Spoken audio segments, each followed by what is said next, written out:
है, पहले के जितने भी चैप्टर्स आपने क्लास 10th में पढ़े हैं उससे बिल्कुल अलग है। ना ही इलेक्ट्रिसिटी से रिलेटेड है कंप्लीटली, ना ही ये लाइट से रिलेटेड है। बट यस, लाइट, इलेक्ट्रिसिटी दोनों ही चीजें इस चैप्टर में एक इंपॉर्टेंट रोल प्ले करेंगी, because electricity is also a form of energy, और जो लाइट होती है वो भी फॉर्म ऑफ एनर्जी है। लाइट से भी हमें एनर्जी मिल सकती है, सोलर तो आप जानते ही हो। तो सोर्सेज ऑफ एनर्जी की जब हम बात करते हैं तो सोर्सेज ऑफ एनर्जी में हमारे पास दो मेन सोर्सेज हैं, टाइप्स हैं बेसिकली सोर्सेज ऑफ एनर्जी के। हमने सोर्सेज ऑफ एनर्जी को पार्ट्स में डिवाइड किया है। एक होता है conventional source of energy, conventional of energy, और दूसरा है नॉन कन्वेंशनल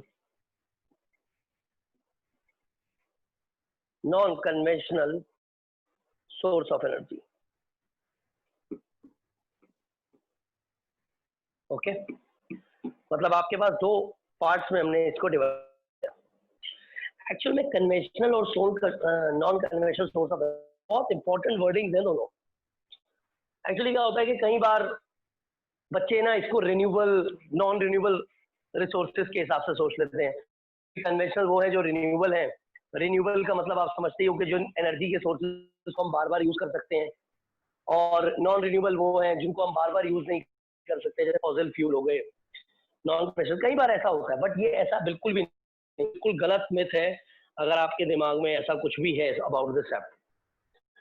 कन्वेंशनल और नॉन कन्वेंशनल बिल्कुल भी रिन्यूएबल नॉन रिन्यूएबल से बिल्कुल भी सिमिलर नहीं है। कन्वेंशनल का मतलब होता है ऐसे सोर्सेज ऑफ एनर्जी जो हम लंबे समय से यूज करते हुए आ रहे हैं ऑलरेडी, चाहे वो रिन्यूएबल है या वो नॉन रिन्यूएबल है, हमें उससे मतलब नहीं है। अभी हम ये बात नहीं कर रहे कि वो गुड फ्यूल है या नहीं है, वो पॉल्यूशन ज्यादा करता है या नहीं करता है।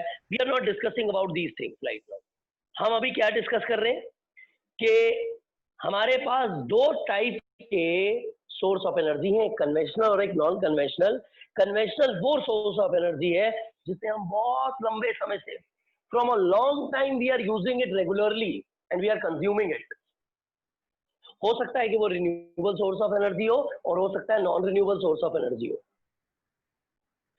When we are talking about non conventional source of energy, ये वो सोर्सेज ऑफ एनर्जी हैं जो अभी तक हम डे टू डे लाइफ में बहुत ज्यादा यूज नहीं कर रहे थे। धीरे धीरे डेवलपमेंट हो रही है towards this.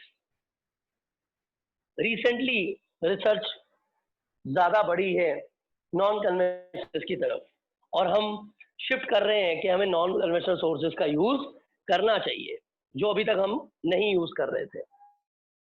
Okay, so conventional और नॉन कन्वेंशनल एग्जांपल देख लेते हैं, शायद आपको ज्यादा अच्छे से समझ में आए। जितने भी फॉसिल फ्यूल्स हैं वो हम बहुत पहले टाइम से यूज कर रहे हैं, फॉसिल फ्यूल, ठीक है। जितने भी फॉसिल फ्यूल हैं, कोल, पेट्रोलियम, डीजल, वैक्स, ये सब चीजें हम बहुत लंबे समय से यूज करते हुए आ रहे हैं ऑलरेडी, तो it's a conventional source of energy है।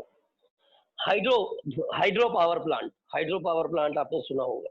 Hydro plant is like this, ठीक है। हाइड्रो पावर प्लांट का नाम आपने सुना होगा। बायोगैस प्लांट तो अभी नहीं सुना होगा, वो अभी रिसेंटली वो भी यूज करते हैं काफी। हाइड्रो पावर प्लांट तो आप लोगों ने श्योरली सुना ही सुना है। आपने थर्मल पावर प्लांट जरूर सुना होगा, थर्मल पावर प्लांट, ठीक है। ये नाम हमारे फरीदाबाद में थोड़े से पॉपुलर है।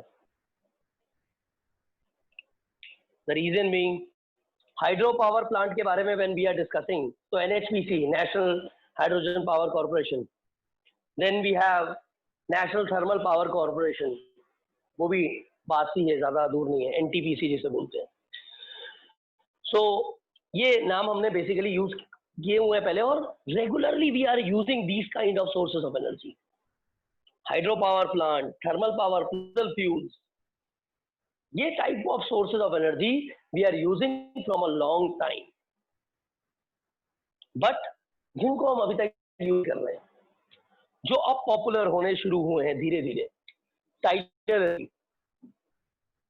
कम जगह है, सब जगह नहीं है, लेकिन अब पॉपुलर हो रही है। Tidal energy, energy from tides, ये एक एग्जांपल है इसका। और भी एग्जांपल्स हैं, मैं कुछ लिखवा रहा हूँ आपको इधर। कन्वेंशनल के भी कुछ एग्जांपल्स हैं ताकि आपको थोड़ा क्लियर हो जाए। टाइडल एनर्जी हो गया, वेव एनर्जी हो गया, ठीक है। ये आपने नाम भी ढंग से पूरे तरीके से नहीं सुने होंगे, सोच रहे हो कि वेव से आती हुई एनर्जी ही होगी। Ocean thermal energy, ocean thermal energy, उसके कई कारण भी है कि ये चीजें हर जगह अवेलेबल भी नहीं है, ठीक है। Ocean thermal energy is one of the example of this. तो कई ये कुछ इस तरीके के हैं। Nuclear energy, nuclear power plants अब डेवलप हो रहे हैं हमारे यहाँ, हर जगह पे अभी भी नहीं है। न्यूक्लियर एनर्जी जो है, जैसे न्यूक्लियर रिएक्टर का इस्तेमाल जाता है जिसमें यूरेनियम, जैसे यूरेनियम 235 इस तरीके एलिमेंट्स इस्तेमाल करके और न्यूक्लियर रिएक्शन के थ्रू इलेक्ट्रिसिटी प्रोड्यूस की जाती है। सो ये न्यूक्लियर एनर्जी हो गई। सो ये जो सोर्सेज ऑफ एनर्जी हैं वो हम अब यूज करना शुरू कर रहे हैं, और बहुत ज्यादा वो यूज नहीं होते हैं, बहुत लॉन्ग टाइम से हम यूज नहीं कर रहे थे इनको, बट ये sources of energy we are using long time. That conventional sources of energy we are using from a long time. So conventional sources of energy we can simply say are sources of energy which we are consuming for long time. Maybe they are renewable or non-renewable.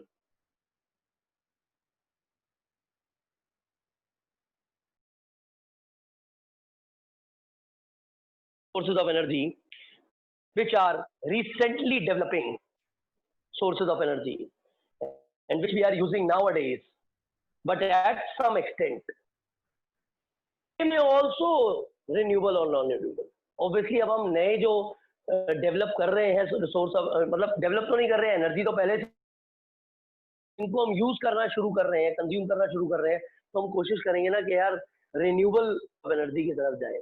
Tide की energy bar बार मिल सकती है, ocean से energy bar बार मिल सकती है, wave से energy bar बार मिल सकती है। Obviously nuclear energy नहीं मिल सकती है ऐसे, ये एक non renewable source of energy हो गया। So non conventional may be are renewable भी हो और नॉन रिन्यूएबल भी हो, इट इज नॉट नेसेसरी कि always renewable source of energy होगा। But when we are talking about conventional source of energy, तो उसमें फॉसिल फ्यूल भी हो सकते हैं जो नॉन रिन्यूएबल है। हाइड्रो पावर प्लांट वो रिन्यूएबल है, लेकिन इसमें डैम को बनने पड़ते हैं, बहुत सारी अलग अलग कॉस्टिंग है। सो ये था पहला पार्ट सोर्सेज ऑफ एनर्जी का, that is conventional and non conventional sources of energy.